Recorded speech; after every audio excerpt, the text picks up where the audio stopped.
আসসালামু আলাইকুম, welcome back to ফারিয়াস gallery. আশা করি সবাই ভালো আছেন, সুস্থ আছেন, সুন্দর আছেন। আমি আলহামদুলিল্লাহ ভালো আছি।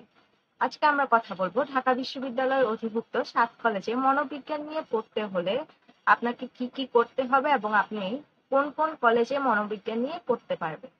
তাহলে চলুন আর দেরি না করে ভিডিওটি শুরু করি। আশা করি আজকের ভিডিও থেকে যারা মনোবিজ্ঞান নিয়ে পড়তে চাচ্ছ তাদের অনেক বেশি উপকার হবে। আমরা জানি ঢাকা বিশ্ববিদ্যালয়ের অধিভুক্ত 7টি কলেজ বর্তমানে রয়েছে। এই 7টি কলেজের মধ্যে 7টি কলেজে কিন্তু আপনি মনোবিজ্ঞান নিয়ে পড়তে পারছেন না। আপনি মনোবিজ্ঞান নিয়ে পড়তে পারবেন শুধুমাত্র 4টি কলেজে। এই 4টি কলেজের মধ্যে রয়েছে ঢাকা কলেজ, ইডেন মহিলা কলেজ, বেগম বদরুন্নেসা মহিলা কলেজ এবং তিতুমির কলেজ। এই 4টি কলেজেই আপনি মনোবিজ্ঞান নিয়ে পড়তে পারছেন।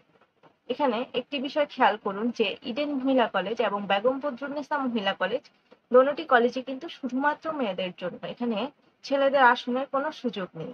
তাহলে বুঝাই যাচ্ছে যে মনোবিজ্ঞান নিয়ে পড়তে হলে এখানে 7 কলেজে মেয়েদের অগ্রাধিকার বেশি রয়েছে, কারণ যেহেতু মেয়েদের দুটি কলেজেই শুধুমাত্র মেয়েরা পড়তে পারছে, তাই অবশ্যই মেয়েদের সুযোগটা এই ক্ষেত্রে বেশি রয়েছে।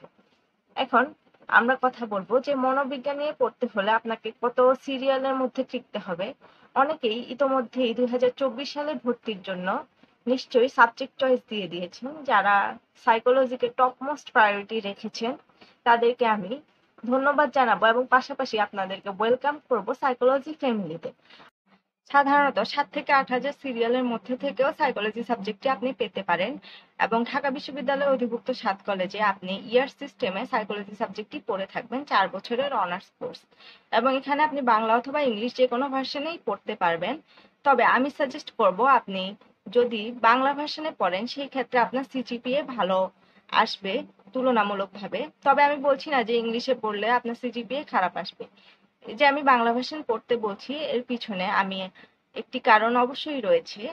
কারণ আমরা দেখা যায় বেশিরভাগ স্টুডেন্টই বাংলা ভার্সন থেকেই আসি। সেই ক্ষেত্রে অনার্স পড়তে গেলে আমরা যখন পাবলিক বিশ্ববিদ্যালয়ে ভর্তি হই আমাদের ইংরেজি মানে যেই ল্যাঙ্গুয়েজ ব্যারিয়ারটা রয়েছে সেই ক্ষেত্রে একটু কষ্ট হয়ে যায়।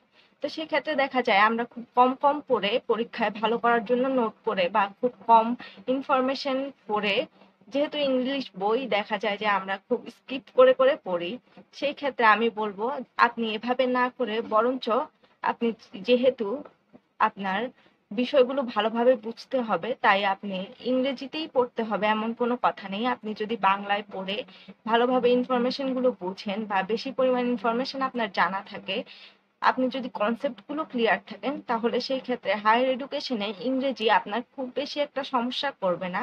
সেটি আপনি পড়তে পড়তে এমনিই চলে আসবে। আর আপনি অবশ্যই পড়ার সাথে সাথে ইংলিশ টার্ম গুলো জেনে রাখবেন, তাহলেই আপনার হায়ার এডুকেশনে খুব বেশি কষ্ট আর হবে না। এখন আজকের এই ভিডিওটি মূলত যে বিষয়ের জন্য করা সেটি আজকে আপনাদের সাথে শেয়ার করছি। আমি ডিটেল সাবজেক্ট রিভিউ সাইকোলজির করেছি অন্য ভিডিওতে, তা আপনারা দেখে আসতে পারেন। তবে আজকে আমি আপনাদের কাছে কিছু বই শেয়ার করার জন্য যেগুলো আমি পড়ে খুব বেশি উপকৃত হয়েছি বা আমার মনে হয়েছে যে এই বইগুলো খুব ভালো, তাই আপনাদের সাথে আজকে শেয়ার করব। আর আপনাদেরকে একটা কথা বলি যে বাজারে অনেকগুলো গাইড পাওয়া যাবে বা গাইড প্রকাশনীর অনেকগুলো বই রয়েছে যেখানে আপনি সিলেবাসের সাথে মিল রেখে পুরো সিলেবাস একই বইয়ের মধ্যে পেয়ে যাবেন। তবে আমি সাজেস্ট করব আপনারা যদি ভবিষ্যতে ভালো কিছু করতে চান বা সাবজেক্টটা ভালোভাবে জানতে চান তাহলে অবশ্যই মৌলিক বইগুলো বা একজন ভালো রাইটারের বই পড়ার চেষ্টা করবেন। গাইড প্রকাশনী বা গাইড পড়া থেকে বিরত থাকবেন এবং নোট করে যদি আপনি পড়েন তাহলে সেই ক্ষেত্রে ভালো ফলাফল আপনি পেতে পারেন। এক্ষেত্রে একটি বই রয়েছে যেটি হচ্ছে মনোবিজ্ঞানের ইতিহাস ও মতবাদ।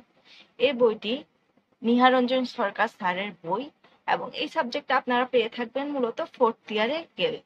এই সাবজেক্টটা মোটামুটি কঠিন আপনারা বলতে পারেন, তবে এই বইয়ের মধ্যে খুব ভালোভাবেই কনসেপ্ট গুলো দেওয়া আছে। আপনি যদি ভালোভাবে পড়েন তাহলে বইটি খুব ভালো আপনার জন্য কাজে দিবে।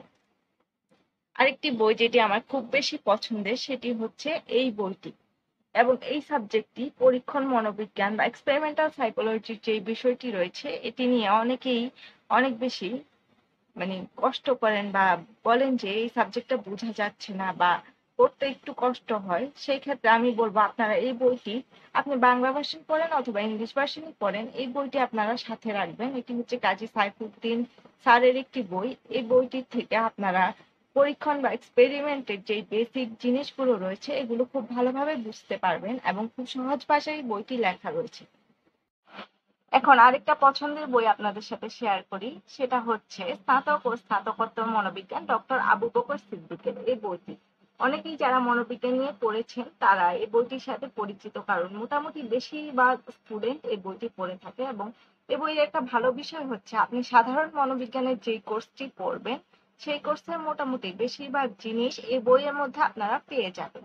পাশাপাশি অন্যান্য কোর্সেরও কিছু কিছু অংশ পাবেন। সুতরাং এই বইটি আপনার শুরু থেকে শেষ পর্যন্ত সাথে থাকলে খুব বেশি ভালো হবে। এবং কিছু কিছু ভালো বই আপনারা চেষ্টা করবেন কালেক্ট করতে, কারণ যখন আপনারা পড়বেন তখন নিজেই বুঝতে পারবেন যে একটি ভালো বই আসলে পড়াটাকে কতটা সহজ করে দেয়। মনোবিজ্ঞানের পরিসংখ্যানের আরো একটি বই ডক্টর আব্দুর রহমানের, একটি সবুজ রঙের বই। রং বলছি এই কারণে, কারণ এই বইটি এখন আমার সামনে নেই বা আমার কাছে নেই বলে আমি আপনাদেরকে দেখাতে পারছি না। তবে ওই বইটি পরিসংখ্যানের জন্য খুব বেশি ভালো, বিশেষ করে যারা 7 কলেজে পড়বেন ওখানের মধ্যে পরিসংখ্যানের মোটামুটি 7 কলেজের সিলেবাসের মধ্যে যে বিষয়গুলো অন্তর্ভুক্ত রয়েছে সবগুলো বিষয় দেওয়া রয়েছে এবং খুব সুন্দরভাবে দেওয়া রয়েছে। আমার কাছে বইটি পড়ে অনেক বেশি ভালো লেগেছে। যদিও পরিসংখ্যানের আরো অন্যান্য বই রয়েছে, যেহেতু আমি এই বইটি পড়েছি তাই আপনাদের সাথে শেয়ার করলাম। ডক্টর আব্দুর রহমানের পরিসংখ্যান বইটি, এটি আপনারা নীলক্ষেতে পেয়ে যাবেন। আশা করি আজকের ভিডিওটি আপনাদের কাছে ভালো লেগেছে। মনোবিজ্ঞান বিষয়ে আরো এরকম ভিডিও পেতে অবশ্যই চ্যানেলটি সাবস্ক্রাইব করে রাখুন এবং অন্যান্য সাবজেক্ট রিভিউ বা একাডেমিক ভিডিও দেখতে অবশ্যই আমার চ্যানেলটি ঘুরে আসুন। ধন্যবাদ।